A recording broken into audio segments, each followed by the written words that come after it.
Hey guys, this is kind of a special video, at least to me anyway. This engine has a lot of history to it.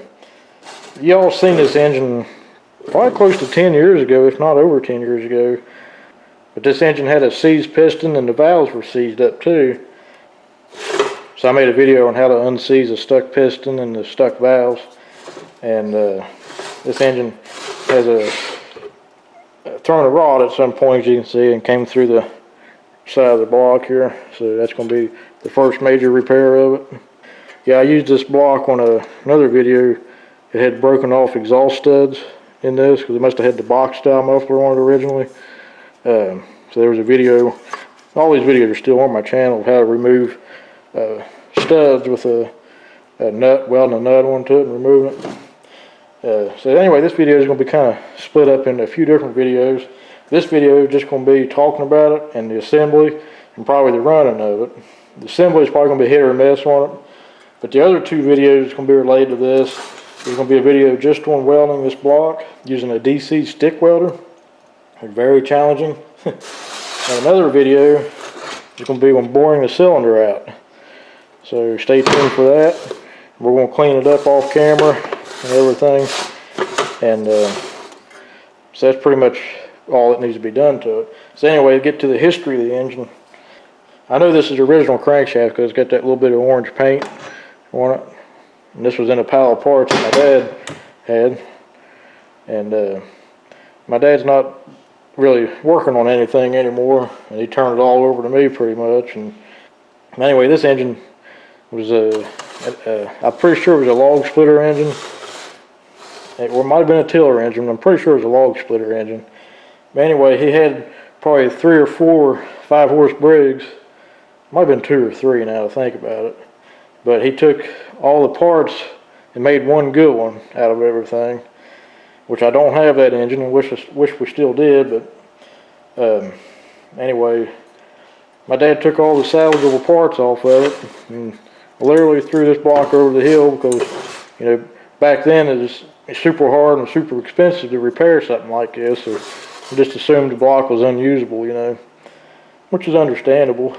But I've been always determined to fix this, and my cousin actually went over the hill and recovered this engine probably 20 years later. So that's why the piston and everything was seized up. And I don't know if I mentioned all that on the other video or not, but so that's the history on it. And I want to get this ready to assemble and put it together in the old garage, just as a kind of a throwback thing. So I'm going to try to do as much as I can down here as far as the major stuff goes, and we'll take it to the other garage for assembly and the running of it. So I hope you all find that story interesting, and kind of makes me wonder what else is over that hill. But so yeah, let's just get started on it. So I'm going to go ahead and weld this on a separate video. So it's not going to go into very much. You're not going to see the welding of this in this video, but look for the other video. It'll either be up before or after this one. So yeah, let's just get started on it. So the next thing will be, this will be fixed, and it'll be already bored out and ready to start assembly. The deck will have to be leveled, and the head will have to be leveled as well. And this is a Model 13. Yeah, it's stamped right there, Model 13. So this is all the original parts I have, and the camshaft and the piston that was stuck in there is actually inside it. So we have that, and the valves are still in it, which will probably need replaced as well. I don't know if the engine smoked when it threw a rod or what the story is behind all that, but you know, it must have hit pretty hard for it to do that. So we're going to try to fix it. And we might paint it too, I ain't decided yet. So I'm going to pop the sump off here and we'll see what all I left inside it. I can't remember if I got all the original bolts or what, but I guess we'll soon find out. Bit of a time capsule here. Alright, so there's a piston that was stuck. As you can see, pretty much ruined. The rings are stuck on it. That's what scored up the cylinder so bad. And there's the broken rod. It's stiff. There's the camshaft. It's going to have to be cleaned up big time. Should still be good though. The governor weight. Valve springs. There's what's left of the rod that when it broke. It's crazy.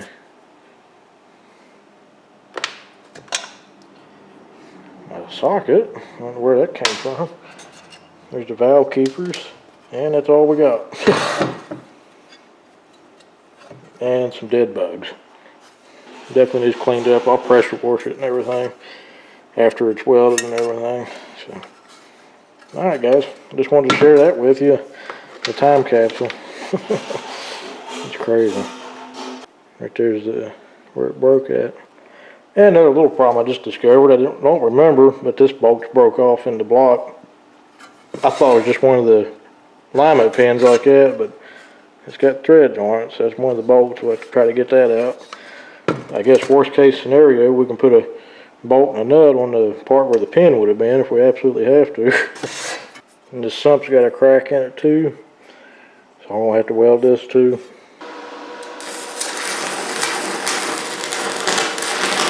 Before I start boring out the cylinder and everything and doing the valve guides, there's a couple other issues I need to take care of first.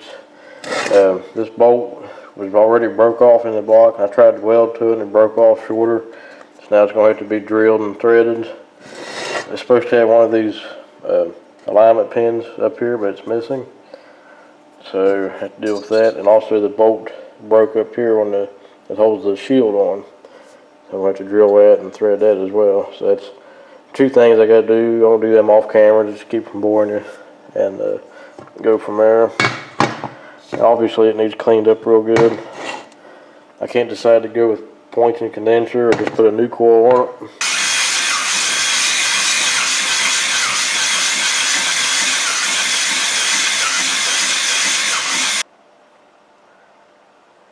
Alright guys, so at this point we got the cylinder board out. Had to end up going 20 thousandths oversize for the piston on here. And the block's welded, as you've seen. Now we got to surface this and the head and go from there. We'll put you on time lapse for this.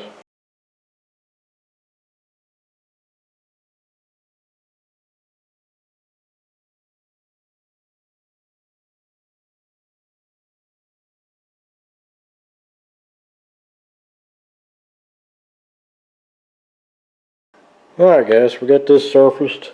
There's still a couple pits here. I think it'll be alright. It's much better than it was, and the head cleaned up real nice. You can tell that the head gasket was leaking around the exhaust valve at some point in the engine's life. This engine was painted red at some point. The orange was the original color. And so we're going to paint it back to the orange. It's not going to be a Briggs and Stratton orange. It'll be the closest thing I can find. And hopefully I have enough paint on stock. I tried to get this oil drain plug out, and the Allen started stripping. I did get this one out, and now we're ready to clean everything up. I'm going to try to scrape as much of the loose stuff off as I can, and I'm going to soak everything in hot water and Dawn dishwashing liquid, and let it soak, then pressure wash everything. Hopefully it'll clean up nice. Also fouled where the coil goes here. I ran a tap through all of the holes everywhere. That way all the threads are nice and clean, ready for bolts. Had problems over here in the sump where everything was out of line from where I had to re-drill a hole. I got it worked out. Probably not going to have a pin on this side because I can't find one, an extra one. It'll be just fine without it. It just helps put the gasket on. Since everything's in such bad shape, I'll probably end up putting a little bit of former gasket on both surfaces anyway, just to ensure a good seal on everything. So the cylinder's ready to go. Just needs cleaned and scrubbed, which I'll do while it's soaking. Next big repair left is the valve guides, which will be done off camera as well. I do have a whole video just on that, on doing one on a block identical to this. I am going to note, I usually use the big long hot dog style muffler on these because I always like the way they sounded. But this had studs broke off in it, so it originally had the box type muffler. So we're going to put a brand new box type muffler on it because I don't have the original. As far as I know, I don't.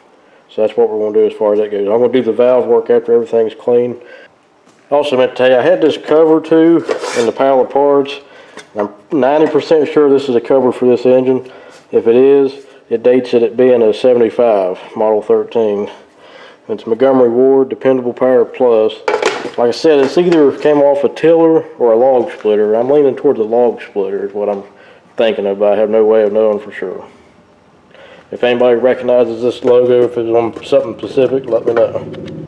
Alright, we got the engine and most of the parts soaking in a very strong mixture of Dawn just to help break all this grime up. Then, once everything soaks, it's off to the pressure washer. So the block cleaned up pretty good, but I got a new theory of what happened. There's something melted all over this, so I'm pretty sure probably what happened to this engine. For some reason it overheated. This is probably from the coil that was on here and it melted probably. And it just basically burned up and it ran low on oil, and that's what caused it to throw a rod.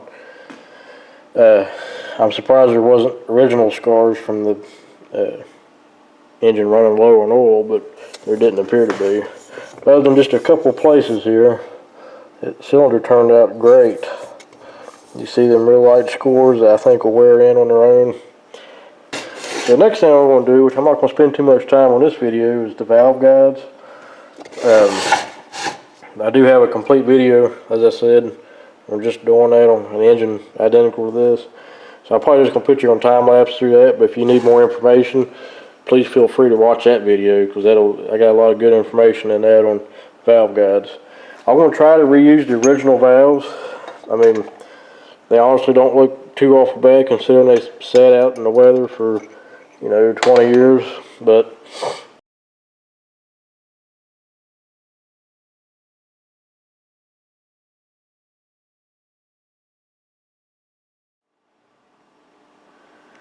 okay, let's get the new valve guides installed. Had a little bit of trouble with the reamer for some reason. The one that cuts into there's a piece of metal stuck on it from I guess the last time, and it caused it not wanting to cut right. As a result, the first one had to actually paint it a little bit just to get it to hold a little bit better. Exhaust went right in perfect, and the finish reamer cleaned them up good. I was checking the play in the valve guides here. In this case, the play in the valves compared to a new set of valves for these engines, and it's not that much difference. I'd say there's probably 15% more play with the old valves. So I'm probably just going to go with the old valves. I'm just going to show one valve on here because both of them about have the same amount of play. And this is the intake valve. And once you get it close to the valve seat, I mean, there's a little bit of play. Mind you, that's with the new valve guide. Here's a brand new valve. I mean, it's tighter, but there's still a considerable amount of play in it.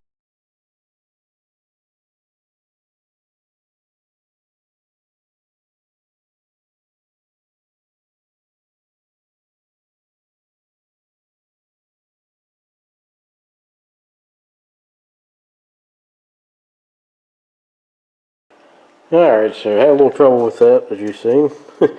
I cut it short because I went ahead and cleaned this up a little bit. I just used some steel wool and rinsed it off and cleaned it up pretty good. Cleaned the inside out a little bit. Had to put a little bit of WD-40 on that recoil to get it to come back. But that should be good. I wish this wasn't tore up, but it is what it is. I'll look and see if I can find another sticker similar to that to put on this. We'll keep that one original probably. And like I said before, this is the crankshaft. We looked at it briefly. Not much needs to be done yet, except for wire brushing a little bit on this end and grinding the usual lip down, and just general cleanup, and use a little emery cloth on the journal just to keep the motor from blowing up again. So.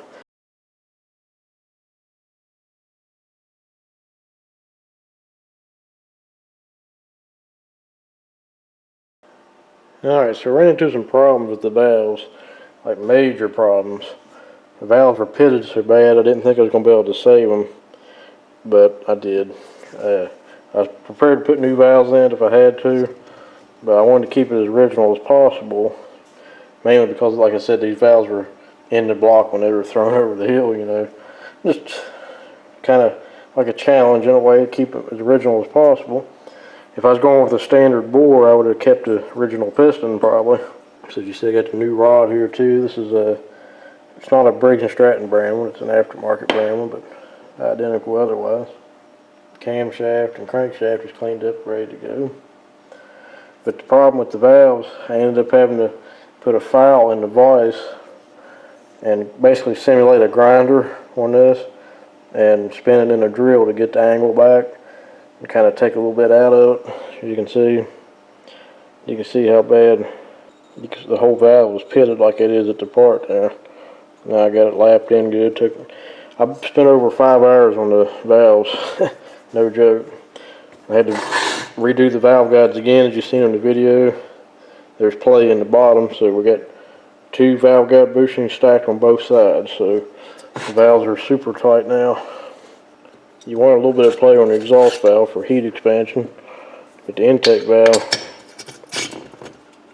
barely any play at all. So the new valves don't fit much tighter, so it shouldn't be an issue.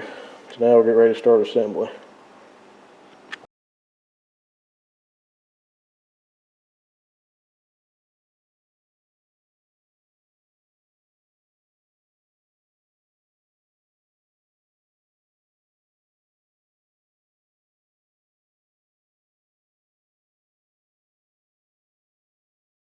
Alright, so we're ready for assembly of all the major parts of the engine.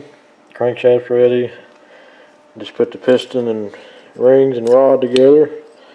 As you've seen on the time lapse, I used a piston ring expander, which is a lifesaver.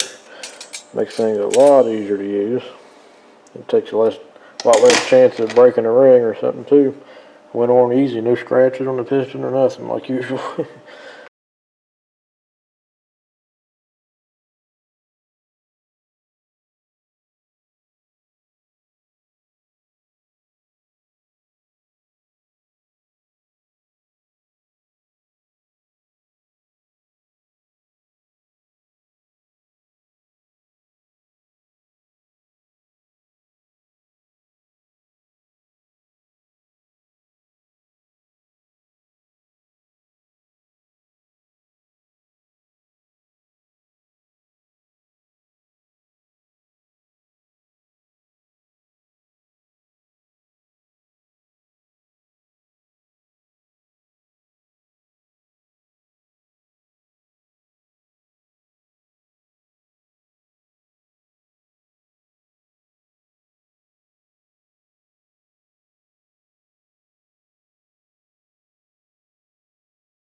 Okay, get ready to put the sump on there. I thought I'd just do a quick little overview of it. Wish I could have got that cleaned up a little bit more, but it'll be just fine. Get the rod bolts torqued down, tabs bent over, tappets put in, cam put in. I moved the piston up and down a little bit, got a few light marks, but they'll do that when you do this type of fix on one, because like I said, it's not supposed to have the cast iron rings and aluminum cylinder, so there will be some light scores.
Alright, so just to bring you up to date here and get ready to put the head on.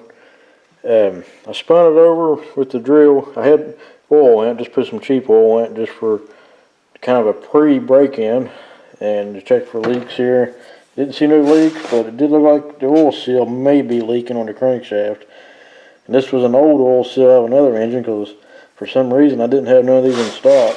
I had the flywheel side, but not the PTO side. So I spun it over probably about 5 to 10 minutes, then drained the oil out. And the oil did have some metal in it. You can see the metal coming up on the cylinder a little bit. And there wasn't nothing major. There was no chunks or nothing. So I don't think there was nothing major wrong with the motor. It is a little stiff. But that other engine I put together like this was the same way too. And this is actually off of the other engine. This was a new piece that goes on the head. But I didn't have none of them for this. I just grabbed that off the other experimental engine.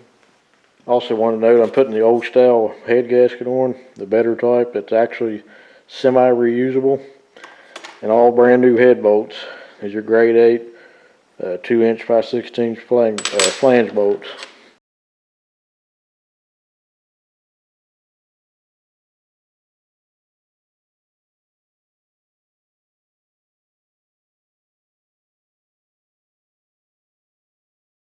Okay guys, so pretty much got everything together on the outside of it. I don't have a screen to put on this. A couple things I wanted to note I didn't get to mention on the time lapse is this shield right here, the original screw was broke off, and I tried to drill it out. I don't know if you can tell or not, and I broke the easy out inside it, so I had to drill another hole up here because it's got these little other places like for where other things would originally attach to in different engines. So I ended up just drilling that out and threading it and putting a bolt in there, which worked. New oil cap, and these bolts are actually stainless steel except for this one, which decided to strip out, so I ended up having to kind of drill it out just a little bit more and put a bolt and a nut on it. Champion CJ8 spark plug in it, and I forgot that I had a bunch of these new ones, so that's going to be the shut-off switch for it. Might change this bolt out since it don't match everything. But yeah, that's pretty much it. I do want to briefly talk about what parts are original and what's not. The block, obviously, this valve cover. So this is the block that I welded in on that other video. The sump's original. It had a bad crack through here. The crankshaft is original. I knew that because it had that little bit of orange paint on it. It's the same pile of parts that the head was in. I'm 99% sure this is the original flywheel shroud. If it is, it dates the engine to a 75, as I mentioned. These are the original bolts on this. All the original side cover bolts and head bolts are missing. I did go with a new aftermarket coil. It's not the original flywheel. I ordered that flywheel off eBay. The shroud's original, and the drain plugs are original too. This one's stuck and will not come out. I wish I had the original carburetor.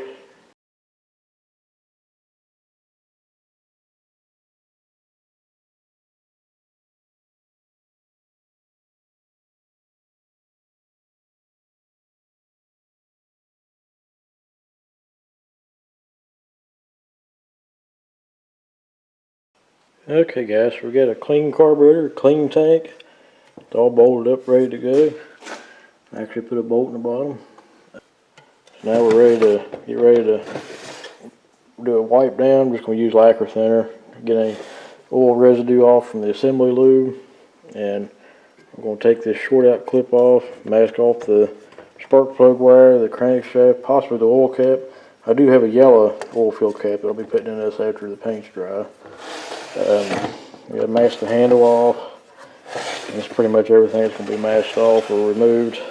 Alright, so getting a couple of things masked off here, and I just want to note, I'm pretty sure this is the original top of the air breather. The bottom part is not, but the top cover goes with the same colors as this, the red and orange. I did want to point out though that this did say Montgomery Ward, and I was trying to mask it off and had to take part of the tape off, and Montgomery Ward sticker came off, revealing the Easy Spin Briggs and Stratton sticker. I thought you might like to see that.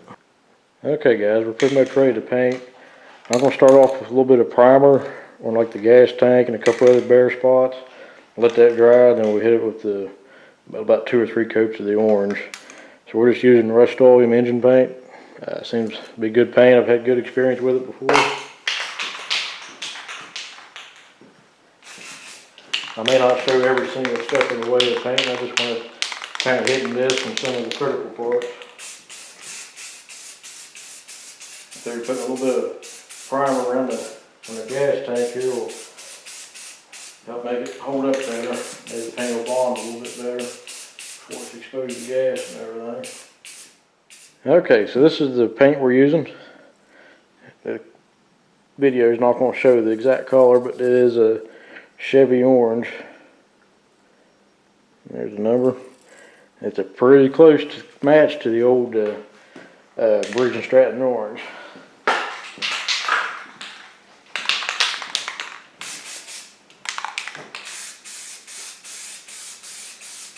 We'll do a light tack coat.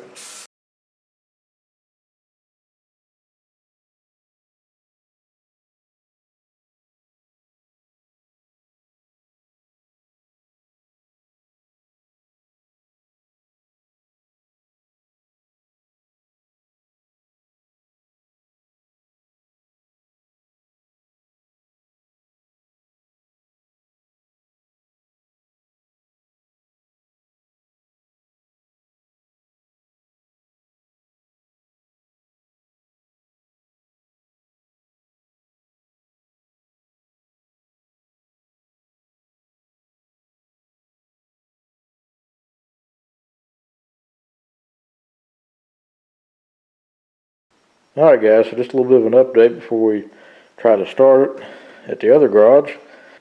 The engine came from where the other garage is at, so I figured it'd just be fitting to start it for the first time up there. It hasn't been ran, I hadn't even put gas in. I did just put oil in it.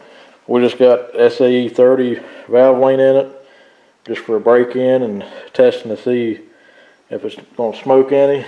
If it smokes just a little bit, when I change the oil again, we'll put some Lucas or STP in it just to thicken that oil up. I do have to put a spring on it, and it'll be ready to start. I didn't want to have it mounted on the frame, and funny enough, this frame is the same paint used on this, and it seems like it holds up good to gas and oil, so that's a good test. The scratches are just from things hitting it and stuff. But you probably noticed the stickers I put on here, the decals. This is the main one, of course. It's not perfect. This is just a regular vinyl sticker. These other ones were water slides. And while they work, this is my first time using it, and I didn't have the best luck with it. If you look real close, you'll see that corner is ripped on there. I think this one ripped too in one spot, but you can't see it. But this one kind of spider webbed a little bit, but yeah, it'll be fine. I've seen some old ones like that as well. I put the engine shut off thing here. We got a standard box type muffler.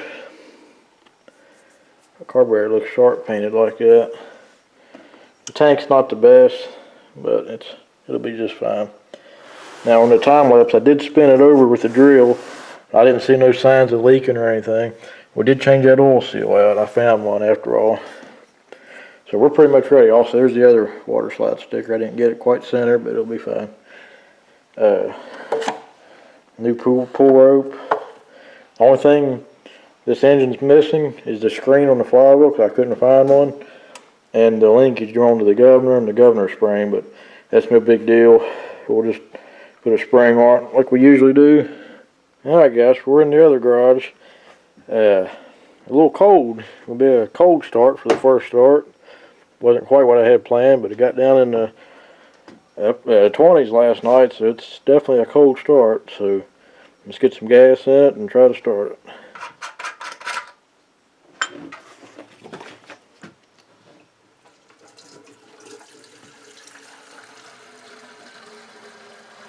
Alright, so we might have to mess with the carburetor a little bit to get it to start. We got about a half a tank of gas, so it should take about 3 pulls for it to prime itself up.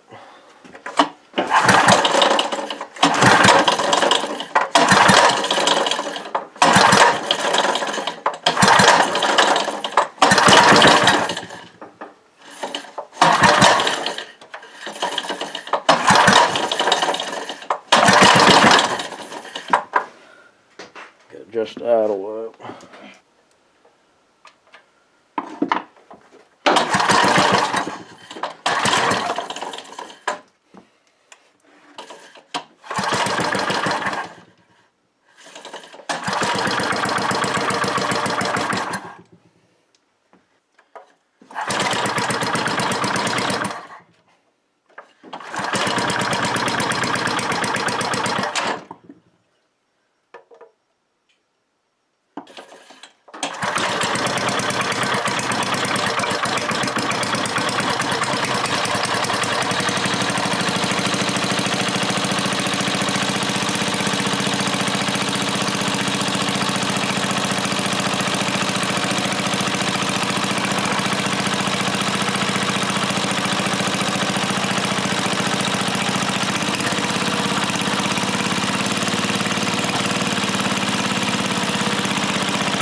Well guys, it seems like it runs good. Just a little bit of smoke when you throttle up, but that should stop once it breaks in. Everything gets seated in real good. We do have a gas leak here though, coming right out of the bottom of the tank. I didn't notice that when I was cleaning the tank up, but it's probably just a pinhole there, so we'll have to fix the tank again. I figured it'd be something wrong somewhere with it, but other than that, it's running good, so I might take it outside and let it run for a little bit to break it in. Alright, so I decided to go ahead and drain the oil while the motor was hot. I'm trying to get some of the metal out. There is some metal here, as you can see. That's normal, but I didn't see no chunks of metal come out, except for just a few. That was in the paint on that. But, you know, I don't think it's anything excessively wrong, because, like I said, it is the wrong piston and rings that goes in the aluminum bore engine, so there's going to be a little bit more wear. But hopefully it wears itself in and it'll eventually stop. So, probably about 2 more flushes, and it should be good or so. Well guys, thanks for watching. I just want to make a video on this. So now you all know the background of this engine, and I don't know what it's going to be used for. I might end up putting it on a mini bike or something one day just to see what it'll do. But, well, thanks for watching guys. We'll catch you on the next one.